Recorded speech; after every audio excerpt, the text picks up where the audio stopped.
E-tilang sebagai bentuk reformasi sektor publik domestik serta kaitannya dengan globalisasi. Bagian 1. Reformasi sektor publik di ranah domestik. Reformasi memegang peranan penting dalam peningkatan pelayanan sektor publik.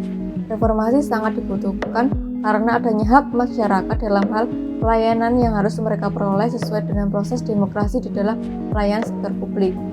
Reformasi sektor publik tidak hanya terjadi di negara maju, tetapi di berbagai negara berkembang yang secara aktif terus mereformasi lembaga publiknya. Reformasi sektor publik di negara berkembang mengarah pada penerapan new public management, di mana perubahan tersebut mencerminkan perubahan manajerial yang dilakukan oleh negara maju. Selain itu, reformasi sektor publik di ranah domestik ialah pengadopsian suatu kebijakan pemerintah nasional untuk menangani masalah dan kebutuhan yang ada di suatu negara, di mana tujuan reformasi tersebut untuk meminimalkan keresahan dan ketidakpuasan warga negara terhadap pelayanan publik.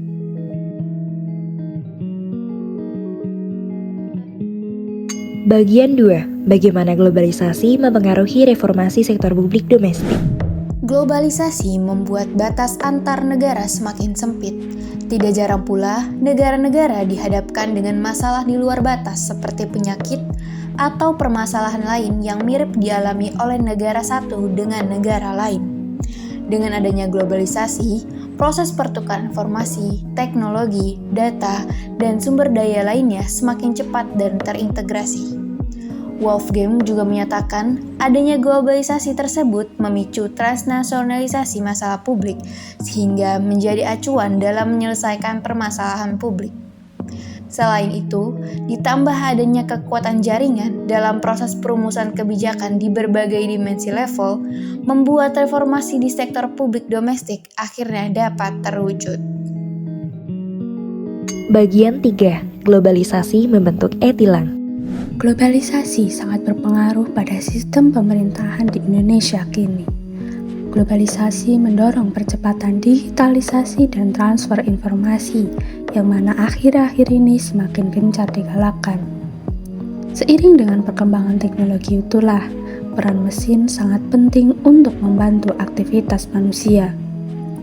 Kini, kita banyak menemui pelayanan publik berbasis digital melalui website maupun aplikasi. Salah satu produk kebijakan sebagai respon digitalisasi yakni e-tilang.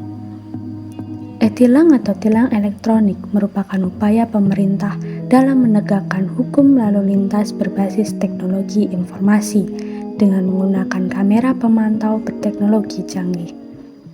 E-tilang menjadi terobosan dalam revolusi hukum lalu lintas dari yang sebelumnya konvensional menjadi lebih modern. Bagian 4. Proses pembuatan kebijakan e-tilang. Kebijakan e-tilang dirancang sebagai bentuk upaya penegakan hukum yang praktis, mengingat tingginya angka pelanggaran dan kecelakaan lalu lintas. Selain itu, e-tilang dirancang guna menghindari praktik korupsi tilang dalam bentuk pungli, sebagaimana oknum petugas memanfaatkan kegiatan penilangan tanpa disertai bukti yang membuat penegakan hukum ini tidak optimal. Dalam rangka mendisiplinkan pengendara dan mengurangi pungli, maka pada tanggal 25 November 2018, kebijakan e-tilang resmi diluncurkan oleh Ditlantas Polda Metro Jaya bersama dengan Kementerian Perhubungan. Dasar hukum tilang elektronik ini dapat dilihat dalam Undang-Undang Nomor 22 Tahun 2009 tentang Lalu Lintas dan Angkutan Jalan, serta Peraturan Pemerintah Nomor 80 Tahun 2012 tentang tata cara pemeriksaan kendaraan bermotor di jalan dan penindakan pelanggaran lalu lintas dan angkutan jalan. Bagian 5. Proses pembuatan kebijakan e-tilang. E-tilang merupakan sebuah alternatif dalam proses penilangan yang saat ini dikembangkan oleh pihak kepolisian lalu lintas yang diharapkan dapat mempermudah proses tilang yang berjalan. Dalam proses implementasinya, penerapan sistem e-tilang ini hasilnya belum maksimal, dikarenakan masih banyak masyarakat yang tidak mengetahui mengenai e-tilang itu sendiri. Proses e-tilang berawal dari polisi menilang secara manual, kemudian data tersebut dimasukkan ke dalam aplikasi e-tilang yang terintegrasi dengan server Korlantas Polri atau Mabes Polri. Kemudian data pelanggar dan nomor tilangnya berhasil disimpan, akan muncul nomor privat dari BRI, kemudian server e-tilang secara otomatis akan mengirim pemberitahuan jumlah uang titipan denda yang bisa dibayarkan di bank beserta pasal berapa yang dilanggar. Kemudian setelah melakukan pembayaran, pelanggar dapat kembali lagi ke pos polisi untuk mengambil barang yang telah disita.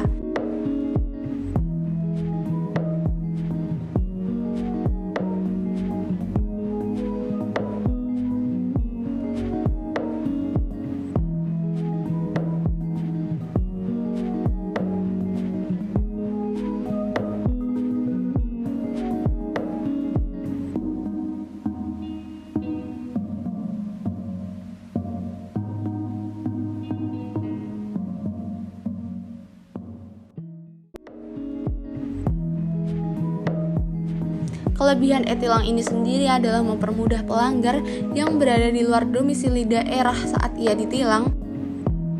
Selain itu, pelanggar dapat membayar uang titipan denda tanpa harus hadir untuk sidang.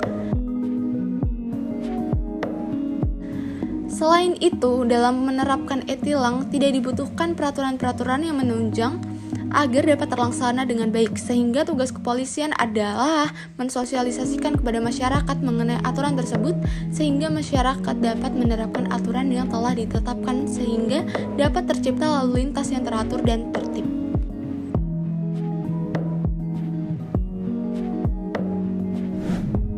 Dapat kami simpulkan bahwa masifnya perkembangan teknologi akibat globalisasi mendorong terjadinya reformasi sektor publik domestik agar dapat mengoptimalisasi pelayanan digital untuk kebutuhan publik secara maksimal.